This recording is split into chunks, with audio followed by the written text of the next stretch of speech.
Good morning and welcome to This Week.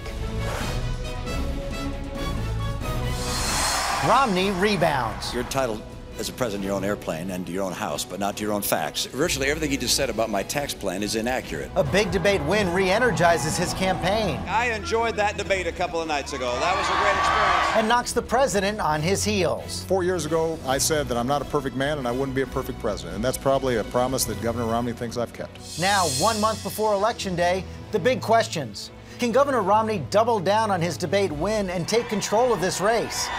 Or will Friday's surprisingly strong jobs report The unemployment rate has fallen to its lowest level since I took office. stop his momentum? We'll ask top advisors to both candidates, Robert Gibbs for Obama, Ed Gillespie for Romney. Then insight and analysis on our Powerhouse Roundtable with our favorite political odd couple, James Carville and Mary Matlin. Plus Nobel Prize winner Paul Krugman of the New York Times, Peggy Noonan from the Wall Street Journal, and ABC's Jonathan Karl.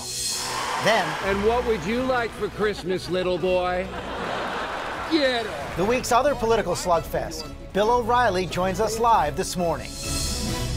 From ABC News, This Week with George Stephanopoulos. It's your voice, your vote. Reporting from ABC News Election Headquarters, George Stephanopoulos. Hello again. Just 30 days now until the final votes, and after the most intense week yet of this campaign, Mitt Romney has momentum.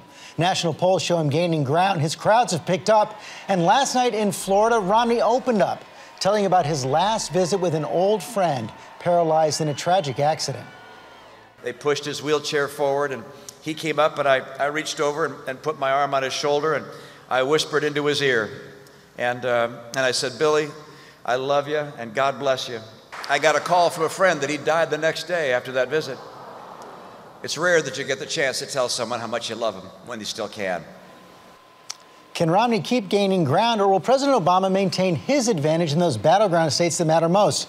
We'll look at the race from all angles this morning, and we begin with the campaigns. Ed Gillespie for Mitt Romney, Robert Gibbs for Barack Obama. And Robert, let me begin with you. How much difference did Governor Romney make Wednesday night?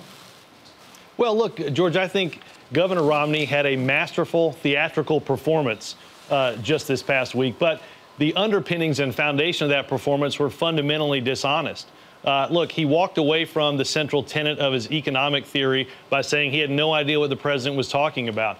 10 minutes after the debate, even his own staff is walking back his answers on health care and pre-existing conditions. So, look, I don't want to take anything away from what I think, again, was a masterful performance by Governor Romney, but I don't think Governor Romney's positions have changed, and fundamentally, I don't think the campaign has changed. But, Robert, what happened to the president on Wednesday night? You've seen all the reviews. I'm sure the president has seen the reviews by now as well. Let's look at that New Yorker cover right there.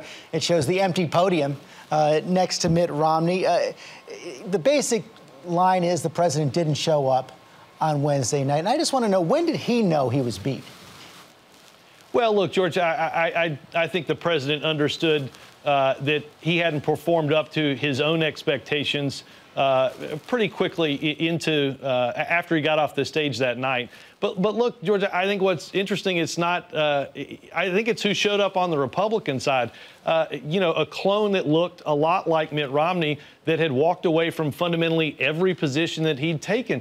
You cannot cut taxes by $5 trillion as he's doing and simply say, oh, I don't have that tax cut. I'm not going to cut taxes for the wealthy when the average high-income earner is going to get a $250,000 tax. Let me stop you right there, because the Romney campaign has a new ad out just on that point. They say the president and his team are lying when they call it a $5 trillion tax cut. President Obama continues to distort Mitt Romney's economic plan. The latest, not telling the truth about Mitt Romney's tax plan.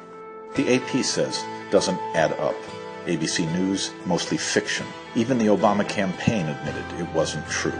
Well, okay, stipulated. It won't be near $5 trillion.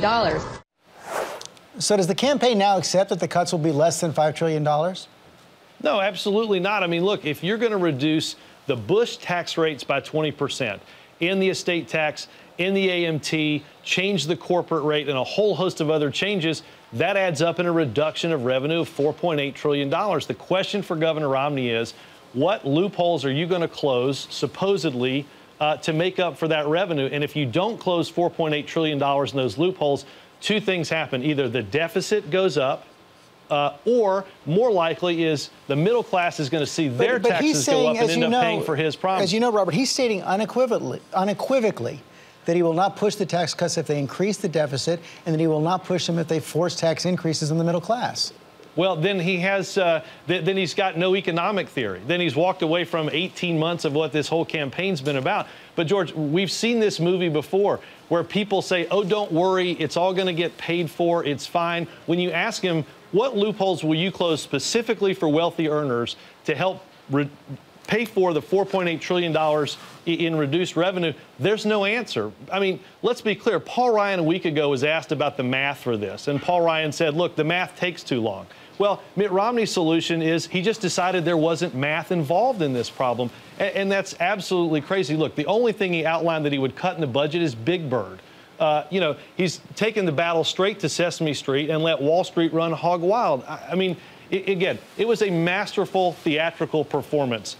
It was fundamentally dishonest for the American people. And let's be clear, if you're willing to say anything to get elected president, if you're willing to make up your positions and walk away from them, I think the American people have to understand, how can they trust you if you are elected president? Let's look ahead to the vice presidential debate this week. Joe Biden coming up. He kind of stepped in it a little bit this week with the comment about the middle class being buried the last 4 years. Take a look. How they can justify raising taxes in the middle class that's been buried the last 4 years. How in Lord's name can they justify raising their taxes with these tax cuts? Two questions. Is there more pressure on the vice president now to be aggressive coming off the president's debate? And are you worried about gaffes like that? Well, look, I don't think that was a gaffe, George, because I think what the vice president was talking about is what he's talked about every day, which is a series of 8 years of he said they were buried the last 4 years. Decisions. Well, we've been digging out from what was an avalanche of bad economic decisions over the past 8 years during the Bush administration. And what Mitt Romney and Paul Ryan want to do is take us back to that exact same failed economic theory. Top-down tax cuts, eviscerating the investments we know we need to grow our economy from the middle out rather than from the top down. Look, I know Vice President Biden. I know he's looking forward to having a spirited exchange about ideas. I simply hope this. I hope what Paul Ryan does is something fundamentally different than what Mitt Romney does, and that is I hope he comes with just a modicum of truth and willing to defend their policies rather than to admit somehow they don't exist. And finally, will we see a different game from President Obama in the next debate? Well, again, I think now that Barack Obama's had the opportunity to meet both Mitt Romneys, I don't doubt that he'll make some adjustments. I know he's looking forward to the next debate. Robert Gibbs, thanks very much for your time this morning. George, thanks for having me.